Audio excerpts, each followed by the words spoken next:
আজ বুদ্ধ পূর্ণিমা। আর এই বুদ্ধ পূর্ণিমা থেকে ৬টি রাশিরই জাতক জাতিকাদের এই শুভ সময় শুরু হবে ৩১ দিনের জন্য। আজকের আলোচনা এই ৬টা রাশিকে নিয়ে।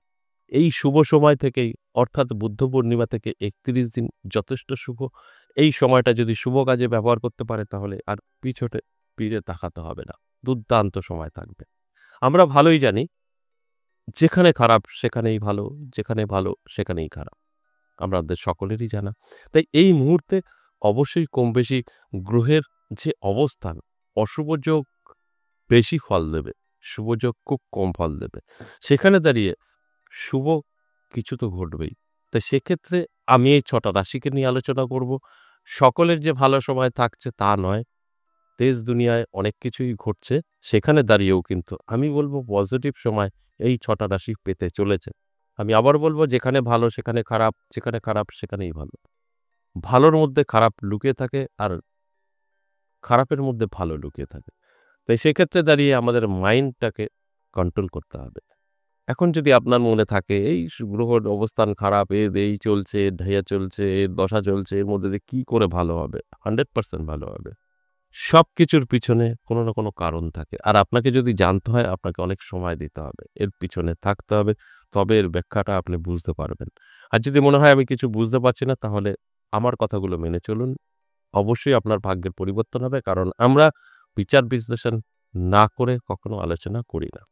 অবশ্যই আলোচনা থাকবে। তার আগে আমার সাথে কিভাবে যোগাযোগ করবেন সেই বিষয়টা একটু নিয়ে আপনাদেরকে বোঝানোর চেষ্টা করি। নমস্কার, জয় মা কামাখ্যা, জয় মা তারা। যারা নানাভাবে সমস্যায় আছেন, নানাভাবে জর্জরিত হয়ে আছেন, অবশ্যই আমার সামনাসামনি এসে দেখা করতে পারেন। আপনার সমস্যা নিয়ে আলোচনা করতে পারেন। সেখান থেকে কি করে বেরোবেন সেটা আমি আপনাকে গাইড করে দেব। দুটো জায়গায় পেয়ে যাবেন। এক তারাপীঠ, এক আমার নিজের মন্দির। নিজের মন্দির যেটা পীরনগর ১০ মহাবিদ্যা কালীবাড়ি।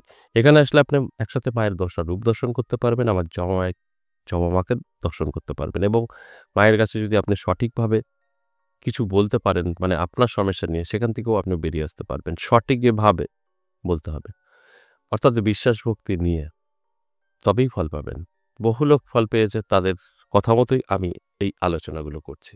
এতদিন করতাম না। রেজাল্ট না আসলে আমি কখনো কাউকে আলোচনা করি না, কিছু বোঝাই না। তাই এটা একটা বড় পাওয়া তার সাথে আমার সাথে সাক্ষাৎ। তাই আপনার আসলে কিন্তু দিনটি বৃথা যাবে না। মায়ের ১০টা রূপ দর্শন এবং আমার সাথে সাক্ষাৎ করতে পারবেন। ঠিক সেম জিনিস তারাপীঠেও। আপনার বাড়ি যত দূর হোক না কেন প্রত্যেকেরই একটা ইচ্ছা থাকে যে মায়ের দর্শন করব কবে। তো সেক্ষেত্রে আমাকে দেখানোর একটা আ যে আপনার একটা ইচ্ছা বা আমাকে কেন্দ্র করে আপনি যদি মায়ের দর্শনটা পান এটাও অনেক বড় একটা পাওয়া। তাই আপনারা তারাপীঠে আসতে পারেন, মায়ের দর্শন, পুজো তার সাথে, সাথে আমার সাথে সাক্ষাৎ। তাই এক কাজে দু কাজ কিন্তু আপনার দুটো জায়গাতেই হবে। তাই সেক্ষেত্রে অবশ্যই যদি মনে হয় আমার প্রয়োজন আছে তারাপীঠে নাম লেখাতে পারেন। ৩০-৩১ মে থাকছি তারাপীঠ।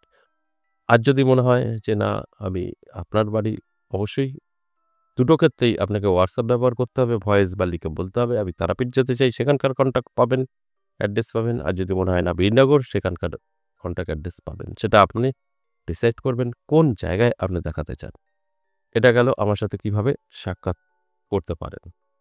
এবার কি সমস্যা? এর থেকে জেড যেকোনো সমস্যায় আপনি যোগাযোগ করতে পারেন। যত রকম সমস্যা আপনার জীবনে আছে। এছাড়া আরেকটা কথা আমি প্রত্যেকটা দিনই বলি। সেই কথাটা হলো যদি আপনাদের মনে আছে তো অবশ্যই যে অনলাইন হবে না আমি বাড়ি বসে সবকিছু যেটা এতদিন হতো এখন কিন্তু বন্ধ আছে। কারণ আপনাদেরই জন্য বন্ধ আছে। কিছু জাতক জাতিকা আছেন তারা যখনই অনলাইনে আসে তখন তারা ভীষণ ব্যাপার তাদের হয়ে যায়। তাই সেখানে আমি ভাঙিয়ে কিছু বলব না। আমিও চাই না অনলাইন কোনো প্রেডিকশন কেউ করান। সামনাসামনি আসলে অনেক কিছু হয়। আপনার সমস্যা আছে কিনা, নেগেটিভিটি সেগুলো কাটানো হয়। দূর থেকে সেটা সম্ভব না। তাই দূর থেকে আপনি শুধু গ্রহ নক্ষত্রের অবস্থান আপনার জানতে পারবেন, প্রতিকার জানতে পারবেন ব্যাস এটাই। সামনাসামনি আসলে আপনার শরীরে নেগেটিভিটি আছে কিনা, কে কি কিছু করলো কিনা, কারোর নজরে পড়লেন কিনা সেগুলো জানা যায়, সেগুলো কাটানো যায়। বাস এগুলো অনেকটাই ভালো ফল পাওয়া যায়। যে কারণে এই দুটো জায়গায় সরাসরি আপনি বেছে নিয়ে আসতে পারেন। সেখান থেকে আপনারই ভালো হবে। অবশ্যই বললাম একটা দিন আপনাকে নষ্ট করতে হবে, একটু আসতে হবে। তবে আপনার সমস্যা আপনি যদি না সময় দেন তাহলে আর তো কিছু করার নেই। কেস কামারি হয়ে গেলে তো কোর্টে সারাটা দিন আপনার সময় যায়। তো সেরকমই ভাবুন না যে একটু যদি আগে থেকে একটু ভালো করার জন্য জীবনটাকে একটু অশান্তি থেকে বেরিয়ে আসার জন্য একটু যদি সময় দিতে পারেন, ভালো। তাই তারাপীঠ এবং বীরনগর আপনাকে আসতে হবে। বীরনগর পেয়ে যাবেন সপ্তাহে ৩ দিন সোম, মঙ্গল, বুধ।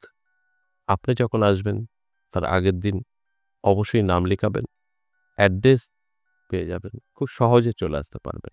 তাও আমি বলে দেই, যদি হয় হয়তো আপনারা আমার সাথে ঠিকঠাক অ্যাডজাস্ট যোগাযোগ করতে পারছেন না, সেক্ষেত্রে কৃষ্ণনগর লোকাল ধরবেন। আপনি যেদিক থেকেই আসেন না কেন কৃষ্ণনগর লোকাল ধরবেন। যদি লালগোলার এদিক থেকে আসেন তাহলে আপনাদের জানা লালগোলা, শিয়ালদা। আর শিয়ালদার এদিক থেকে আসলে যেকোনো কৃষ্ণনগর লোকাল। লালগোলা ধরতে হবে না, লালগোলা অনেক সময় দাঁড়ায় না। আপনি কৃষ্ণনগর ধরুন। ধরে বীরনগর স্টেশনে নেমে যাবেন। স্টেশনে নেমে ১ নম্বর প্ল্যাটফর্ম থেকে বেরোবেন, ২ নম্বরে নয়। ১ নম্বর প্ল্যাটফর্ম থেকে বেরিয়ে টোটো, রিক্সা যাকে বলবেন ১০ মহাবিদ্যা কালীবাড়ি বা সর্বগোপাড়া, জ্যোতিষী উত্তম কুমারের মন্দির আপনাকে নিয়ে চলে আসবে। আপনার কারোর প্রয়োজন নেই। চলে আসবেন ঠিক। এইভাবে চলে আসতে পারেন। এবার আসুন আজকের আলোচনা। বুদ্ধ পূর্ণিমা থেকে ৩১ দিন যথেষ্ট শুভ সময় থাকবে ৬টা রাশির জাতক জাতিকাদের। অত্যন্ত শুভ থাকবে। তবে এখানে বোঝার বিষয় আছে। এই যে ৬টা রাশির জন্য শুভ সময় থাকবে, এদের কিন্তু ৩ টে গ্রহ ভালো থাকতেই হবে। প্রথমত শুক্র ভালো থাকতে হবে, রাহু ভালো থাকতে হবে, শনি ভালো থাকতে হবে। এই ৩ টে গ্রহ যদি ভালো থাকে তাহলে কিন্তু মিলবে আমার আজকের আলোচনা। যদি খারাপ থাকে মিলবে না। কারণ এগুলোতে এভারেজ এবং সর্বজনীন। এখানে তো কারোর ব্যক্তিগত জন্মছক বা হস্তরেখা বিচার বিশ্লেষণ করে আলোচনা করা হয় না। তাহলে আসুন এক, এক করে বলি। ১ম এই বৃষরাশির কথা বলব। দারুণ সময় থাকবে। এই বুদ্ধ পূর্ণিমা থেকে ভাগ্যের পরিবর্তন ঘটবে। কারণ এই বুদ্ধ পূর্ণিমা আমরা সকলেই জানি অত্যন্ত শুভ। এই বুদ্ধ পূর্ণিমা মানেই একটা পজিটিভিটি। এই বুদ্ধ পূর্ণিমায় মায়ের পুজো আমরা সকলেই জানি। মা চণ্ডী, যার শুরু করেছিল চাঁদ সওদাগর, সেটাই কিন্তু আবার মন্দিরের পাশেই হচ্ছে। এটা নদিয়ায় অবস্থান করছে। তাই সেই ভীষণভাবে পজিটিভিটি এখানে কাজ করছে। তাই এই দিন থেকে অবশ্যই কিছু জাতক জাতিকাদের তো জীবনে পরিবর্তন হবেই। সেখানে দাঁড়িয়ে আমি এই ৬টা রাশিকে নিয়ে আলোচনা করছি। তাই বৃষ রাশির জন্য ৩১ দিন অনেক ভালো থাকবে। অ্যালার্ট থাকুন এবং আপনার জীবনে উন্নতি করার জন্য পরিশ্রম চেষ্টা করুন, সাকসেস আসবে। ২ নম্বর যে রাশির কথা বলব কর্কট রাশি। কর্কট রাশির জাতক জাতিকাদেরও দারুণ সময়। কর্কট রাশির জাতক জাতিকারা যারা আছেন অ্যালার্ট থাকুন, চোখ কান খোলা রাখুন। চেষ্টা পরিশ্রম অবশ্যই করতে হবে। তবেই কিন্তু আপনার জীবনে সাকসেস আসতে পারে। তা না হলে সাকসেস আসা সম্ভব না। তাই অ্যালার্ট থাকুন, ৩১ দিন ঝাঁপিয়ে পড়ুন। দেখবেন আপনি অনেক কিছু সুযোগ পাবেন, সেগুলোকে গ্রহণ করুন। এরপর ৩ নাম্বার যে রাশির কথা বলব ধনুরাশি। ধনুরাশির জাতক জাতিকাদেরও কিন্তু যথেষ্ট শুভ সময় থাকবে। ধনুরাশির জাতক জাতিকাদের উদ্দেশ্যে বলব অ্যালার্ট থাকুন, চোখ কান খোলা রাখুন। নানাভাবে কিন্তু আপনার জীবনেও সুযোগ আসবে। এই ৩১ দিন এই বুদ্ধ পূর্ণিমা থেকে যথেষ্ট শুভ সময়। এই শুভ সময়টা আপনার জীবন বদলে দেওয়ার মতো। তাই অ্যালার্ট করুন, মানে আপনার জীবনে এপ্লাই করুন অ্যালার্ট থেকে। তবেই কিন্তু এর ফলাফল আপনার জীবনে প্রবেশ করবে। ৪ নাম্বার কুম্ভ রাশি। কুম্ভ রাশির জাতক জাতিকাদেরও কিন্তু যথেষ্ট শুভ সময় থাকছে। আমি বলব অ্যালার্ট থাকুন, চোখ কান খোলা রাখুন। আপনারই কাছের কেউ আপনাকে কিন্তু হেল্প করতে পারে বা আপনি কোনো পৈতৃক সম্পত্তি পেতে পারেন বা অন্যের সম্পত্তি পেতে পারেন। এই বিষয়গুলো মাথায় রেখে চলুন। আমি যে কথাগুলো বলছি অবশ্যই আপনার কিন্তু মিলতে বাধ্য। এরপর ৫ নাম্বার যে রাশির কথা বলব কন্যা রাশি। কন্যা রাশির জাতক জাতিকাদেরও দারুণ সময় থাকবে। অ্যালার্ট থাকার জন্যই আমার এই আলোচনা যে অ্যালার্ট থাকুন। অ্যালার্ট থাকলে আপনি সম্পূর্ণভাবে উপলব্ধি করতে পারবেন আপনার কি করার উচিত। আর সেগুলো করলেই সাকসেস পাবেন। তাই আমি প্রত্যেকটা দিনে একটা কথাই বলি যে এই আলোচনাটা আপনাদের অ্যালার্ট করা। আপনারা অ্যালার্ট থাকলে সাকসেস পাবেন। অ্যালার্ট না থাকলে কিন্তু সাকসেস আসবে না। সর্বশেষ ৬ নাম্বার যে রাশির কথা বলব মকর রাশি। দারুণ সময় থাকবে। এই বুদ্ধ পূর্ণিমা থেকে ৩১ দিন আপনার ভাগ্য চমকাতে থাকবে। তাই অ্যালার্ট করাটাই আমার কাজ আর অ্যালার্ট থাকাটা আপনার কাজ। আর যা আপনার প্রয়োজনীয় চাওয়া পাওয়া সেগুলোকে অবশ্যই কাজে ব্যবহার করতে হবে ৩১ দিন। তবেই কিন্তু আবার কথাগুলো আপনার জীবনের সাথে মিলিয়ে নিতে পারবেন। তাছাড়া কিন্তু সম্ভব নয়। অনেকেরই আছেন ধারণা যে আমার রাশি বলছেন আমি অটোমেটিক সব পাবো। কখনোই নয়। অটোমেটিক বলে কিছু হয় না। তাই আমি অ্যালার্ট করার জন্যই কিন্তু প্রত্যেকটা দিন এই আলোচনাগুলো করি। আশা করি বুঝতে পেরেছেন। আজ এ পর্যন্তই। আবারও আসবো নেক্সট ভিডিও নিয়ে। ততক্ষণ ভালো থাকুন। নমস্কার।